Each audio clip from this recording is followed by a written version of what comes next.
Sejak zaman belum lagi pandai baca, sampai kepada zaman filosof, sampai kepada ditemukannya tentang ilmu jiwa, itu sudah dibahas. Tapi Al-Quran sudah membicarakannya tentang jiwa itu.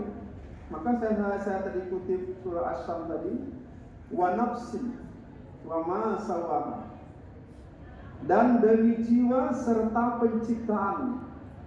Berarti jiwa, nafs itu Allah telah menciptakannya dan memberikan beberapa kategorisasi.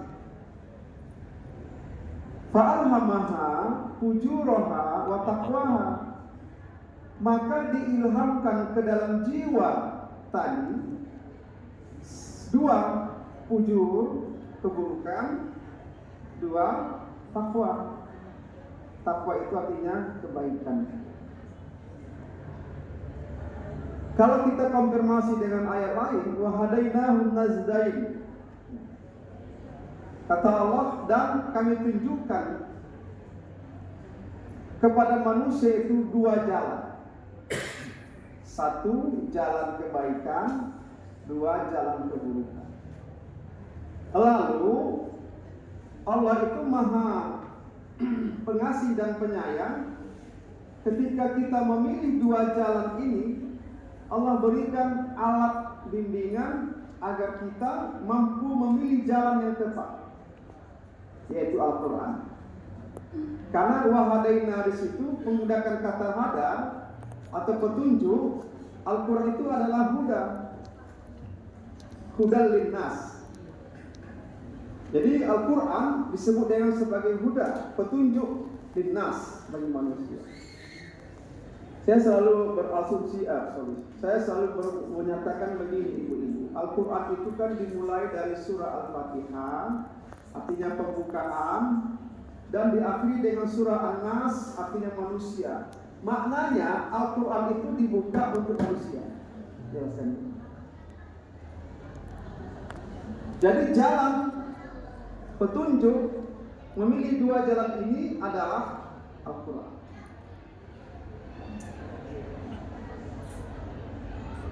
Bapak Ibu yang dirahmati Allah, Allah ciptakan ini adalah sebaik-baik bentuk penciptaan. Laqad khalaqnal insana fi ahsani taqwim. Sungguhnya kami menciptakan manusia itu dalam sebaik-baik bentuk penciptaan. Kalau kita baca buku tafsir, setiap Allah mengatakan dengan menggunakan kata kami, ya Bu, mungkin saya ini sini ya. Kata kami, ya, itu ada campur tangan kita itu, ya kan? Ada campur tangan manusia. Tapi kalau Allah katakan aku, tidak ada campur tangan. Tetapi ujung-ujungnya segala yang kita kerjakan kita pulangkan kepada Allah. Laqad khalaqnal insana fi ahsani taqwim. Sesungguhnya kami ciptakan manusia itu dengan sebaik-baik bentuk. Benar enggak? Fisik ada. Kan baik bentuk kita ini. Ya, mata di depan, telinga di samping, ya, ada alis mata di atas mata. Coba kalau tidak ada alisnya, kena beleleng ke mata, kan baik penciptaan. Hidung ke bawah, coba ke atas, datang hujan menampung hujan. Jadi sebenarnya dari segi hal-hal yang berpikir, memang Allah ciptakan dengan sebaik-baik penciptaan. Maka ibu-ibu, ada yang sifatnya fisik, ada sifatnya psikis, jiwa tadi. Ada disebut dengan badannya, ada rohaniah, jasmaniah, rohaniah. Jadi sebenarnya kalau Allah ciptakan kita sebaik-baik bentuk, maka kita upayakan Allah berikan ini, kita jaga, kita pelihara. Nah, ibu-ibu, laki-laki, anak-anak muda misalnya, maka perlu kita perawatan wajah dengan secara sederhana, jangan aut-autan, karena Allah berikan kepada kita sebaik-baik bentuk. Jadi kalau kita apalagi seorang guru misalnya laki-laki perlu penampilan yang berhias dalam pengertian yang positif. Bahkan diajarkan dalam hadis kalau kita melihat muka kita saja pun di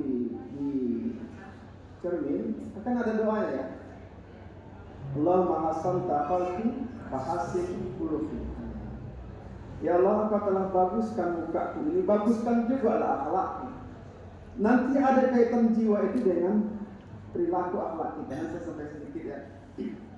Bapak Ibu yang saya muliakan, dirahmati Allah.